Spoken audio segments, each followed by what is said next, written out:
As you know, Mr. Bambarra, I'm very interested about Marrakesh. Please, what makes this city great? Yes, that's true. Because we have Tangier and the Taqal Marrakeshia and Jalabiya. That's good. But how about Ibn al-Banna? Ibn al-Banna.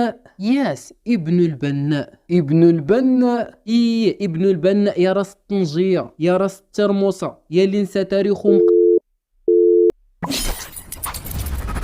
وبامبرة. سنة 1212 ميلادية كانت معركة العقب بين دولة الموحدين والصليبيين في الأندلس اللي خسروا فيها الموحدين، وهادشي اللي خلاهم يضعفوا في المغرب وتبان الدولة المارينية. وفي سنة 1269 ميلادية المارينيين غادي يفتحوا مدينة مراكش اللي هي عاصمة دولة الموحدين، وهنا غادي تكون نهاية الموحدين وبداية دولة المارينيين اللي حولوا عاصمتهم لمدينة فاس. فاش كنقولوا دولة المارينيين أي بنو مارين اللي هما رابع دولة حكمت المغرب الأقصى، اللي هما الأدارسة عاد المرابطين عاد الموحدين عاد المارينيين، والأصل نتاعهم هو قبيلة زناتة وهي قبيلة أمازيغية، بحيث أن هذه الدولة كانت من أهم الدول اللي دازت في الغرب الإسلامي واللي كانت أطولهم مدة في الحكم. بلاتي اخا المعلم فرتوت، اش علاقة هادشي كامل اللي قلتي بالعالم ابن البناء؟ العلاقة هي ابن البناء كان حاضر في أواخر عهد دولة الموحدين وبداية المارينيين وعاش في الفترة نتاعهم بجوج. يا على تعجيبة، فينا هي ودنيك؟ ها هي. ابن البناء هو أبو العباس أحمد بن محمد بن عثمان الأزدي العددي المراكشي، والأزدي نسبة لقبيلة الأزد وهي قبيلة عربية، والعددي نسبة لتفوقه في الحسابات الرياضية، والمراكشي نسبة لمدينة مراكش المغربية، وابن البناء نسبة لأبيه الذي كان يحترف مهنة البناء وهي مهنة أصولية. ابن البناء تزاد سنة 1256 ميلادية في مدينة مراكش المغربية، بالضبط في قاعة بالنهيض الأبية.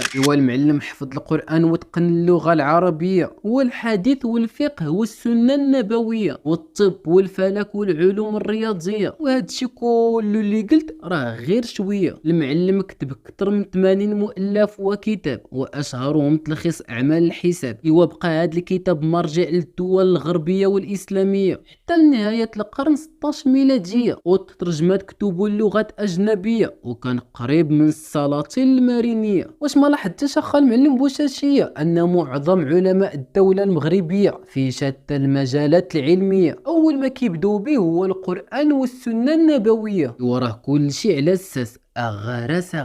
بدات الرحله نتاع ابن البناء في طلب العلم من مدينه مراكش، وقرا على بزاف الشيوخ في شتى المجالات، ومن بعد داز لمدينه فاس وكمل طلب العلم نتاعو، بحيث ان الشهره نتاعو فات الحدود المغربيه وانتشرت في الغرب والدول الاسلاميه، وكان له تاثير ملحوظ في النهضه الاوروبيه. كان ابن البناء كيتحقق من الكلام وقليل الاخطاء، ما كيخبيش العلم وكثير العطاء، كان قوي العقل شديد الذكاء ومتخلق ومتهذب وخير الجلساء، وما كيبغي لا سمعة ولا رياء، وقرا على يد شيوخ كبار وعلماء، وكان محبوب لدى البسطاء والأغنياء وحريصا على نشر العلم مع حسن الإلقاء.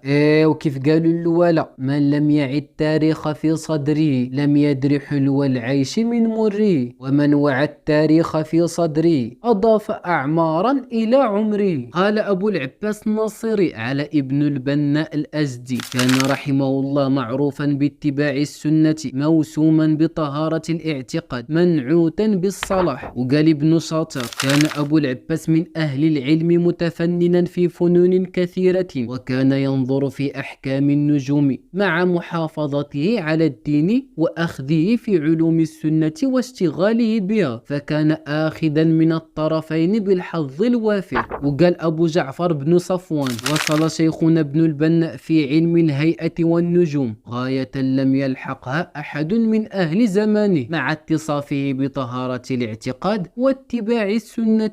أما كضحك أخا المعلم بنبرع؟ كنضحك على هادوك اللي قالوا لك ما بيناش نرجعوا لعصر الجهل والظلمات وهما مظلمين بحال الجوج الليل. وما نساوش شهادة ابن خلدون مؤسس علم الاجتماع. واش قال سميث وسرطون على كتاب تلخيص أعمال الحساب؟ ابن البنا حل قواعد مستعصية ونظريات وخاصة في مجال الرياضيات، ودار بحوثات باش يضبط الأوقات وباش يسهل طريقات الحسابات. اش منك يا حسابات الكسور ومربعات الأعداد والجذور. وبكثرة ما الترجمات كتبوا في أوروبا بلغات أجنبية حولوا كلمة المنهاج لكلمة المناط. الله على العلم يا ترعرع. قال لك المثل اللي فاتك بالدنيا وبخنزة فوتوا بالاخره وبكنزه. وكيف قالوا اللواله، الا بغيتي الدنيا عليك بالعلم ولا بغيتي الاخره عليك بالعلم ولا بغيتيهم بجوج عليك بالعلم. ابن البنا ما كانش غير عالم من العلماء، لكن كان مدرسة كيخرجوا منها النوابغ والأدباء. كان كيألف الكتب بأسلوب فريد بحيث كيخلط الأدب والشعر بكل ما هو رياضي، وايضا كيشوف الفلسفه وعلم الكلام بمنطق رياضي. وهادشي اللي خلى القبول على المؤلفات نتاعو، سواء المؤلفات الشرعيه واللغويه بحال كتاب الرد على الاحكام النجوميه وابطالها. وما نساوش المؤلفات الرياضيه واشهرها تلخيص اعمال الحساب، وكذلك المؤلفات الفلكيه والتنجيميه بحال كتاب منهاج الطالب في تعديل الكواكب، وايضا المؤلفات الفلسفيه بحال كتاب مراسم الطريقه في فهم الحقيقة من حال الخليقة، بحيث قدر ابن البنا يبطل بزاف الشبهات الفلسفية بحال شبهات قدم العالم. وبلاتي اخا المعلم فرتوت، دابا حنا عندنا علماء في شتى المجالات، علاش ما يجروهم لينا في الاعلام والمقررات باش نربطوا بهم الامجاد ويكونوا لينا قدوات؟ عاودتي الله يهدي علينا الاعلام. مات ابن البنا الله يرحمه سنة 1321 ميلادية، من بعد ما قدم انجازات علمية اللي اعتمدت عليها الدول الغربية، وهادشي اللي خلى لا نازا الامريكيه سميتو على فوهة قمريه. وهذا مكان وهذه هي مراكش، وهذا هو المغرب، وهذا هو اللي كيقولوا عليه عصر الجهل والظلمات. اخا المعلم فرتوت، الا كان هذا هو عصر الجهل والظلمات